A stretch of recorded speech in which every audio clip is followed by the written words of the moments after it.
Hi everyone, and welcome back to Billy Fitzgerald Golf, and thanks for your questions and comments. I'd gotten a question from Joe, and Joe had recently seen the new Ricky Fowler photo shoot demonstration with the new TP5 Pix ball.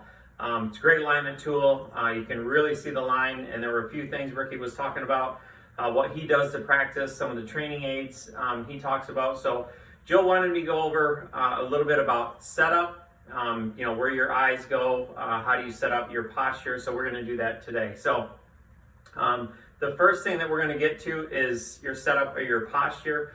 The biggest thing is you can hold the golf club straight out in the air, and what you're trying to do is line up the shaft of the golf club with your forearm, okay? Just like in the full swing, chipping, pitching, driving. Again, at the strike, we're trying to feel like we set up. At the moment of the strike, we're trying to feel like everything lines up. So it's called the line of compression. So when you grip it, again, you want to feel like your right hand is going right on the side of the grip, and it runs right up your forearm. Again, your hand is controlling the face, and just like a chip shot or a pitch shot or a drive, again, I need my hand to keep working the face down and through the hole and through my target line. Again, no twisting of the face. That's going to keep the ball on line. So first thing is we're going to take your grip. Now I choose, and I probably for about a year now have done left hand low or cross-handed. I feel like I can get more of my right hand on the side of the grip, so I have more control over the face. If you do standard, that's great, but I do left hand low. The other thing that it does is it puts my right arm underneath, either on the side or slightly underneath if you're going to err of the golf club. The one thing you do not want to do when you get set up is feel like your arm, and I see this a lot, feel like your arm and see my shoulders get open and my arm gets over this way. I see, again, a lot of that in full swing. I see a lot of it in putting. It's just going to work the face left. So again, if I'm going to err either way, this is going to line up. My forearm's going to line up with the shaft, and it's going to be tucked under a little bit if it's not right on the shaft line. So we'll start with posture. Again, we're going to take our forearm, line it up with the shaft. Okay. Now our hips are going to go back. Okay. So when my hips go back, my chest goes down.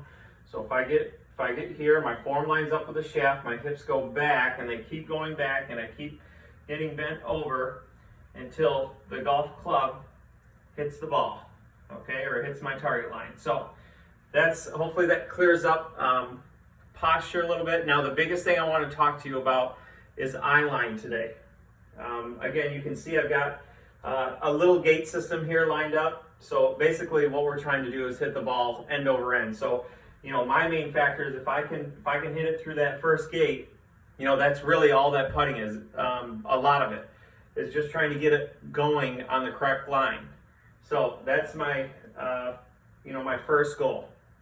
The reason I have multiple gates lined up here is I've got to be able to see the line. Okay, now I've got a line on my golf ball. Again, these new TP5 Pix balls are great for that. There's a number in the industry that are doing that now. And what it allows you to do is line up your golf ball and clearly see where your ball is going. Here's the problem, is when we get over it, a lot of times we see something different. So that has to do with your eye line, absolutely. So one of the things that I wanted to take from the video is that we've all seen these boards. I love them for squaring your shoulders. Here's the problem, is not everyone's eye line falls right over the golf ball. Okay, when I do that, my eye line gets right over the ball. The line looks crooked. In other words, it doesn't look as square to me as when I'm lining up behind the golf ball. So, no one's over, no good players or putters are over the ball. Or on this side of the ball, on the outside, they're either over it or slightly inside. So, and I can promise you that not everyone is directly over it. So just be careful with, these items are great, but just be careful with your eye line. For me, the line almost bends, and that's why I need to put up a gate system in a line system so I know where my eyes are. So we're going to get in our posture. The last thing we're going to do is put the club behind the ball. The first thing I'm going to do is again, get my eye line going. So what I'm doing here is I'm just getting myself into position where I feel like I can see the line. Okay, then when I'm good with my line, then I put my putter behind the ball, not vice versa. Okay, now I'm ready to go. Okay, so pretty good. It went all the way through the gates. The line rolled end over end, so it was a pretty good stroke. You know, so when you work with these gates, you're just having just enough variance so the ball can get through. So again, match your forearm up with the shaft. So when it swings through, again, there's no twisting of the face. In your posture, move your hips back. So again, this lines up with your forearm lines up with the shaft. Move your hips back till the putter gets onto the ground and behind the ball. And then be careful with your eye line. Not everyone is directly over it. You can remember, you know, in the old days, or the drill where you drop the golf ball down. Not everyone falls into that category. Certainly some people do, but there are others that do not. So again, get over the golf ball where you feel very comfortable where that line is. You feel as comfortable as if you were behind it, lining it up. So, Joe, I hope that helps. And guys, make sure and try the new golf ball and make sure we're lining up properly and getting your eyes in the correct position.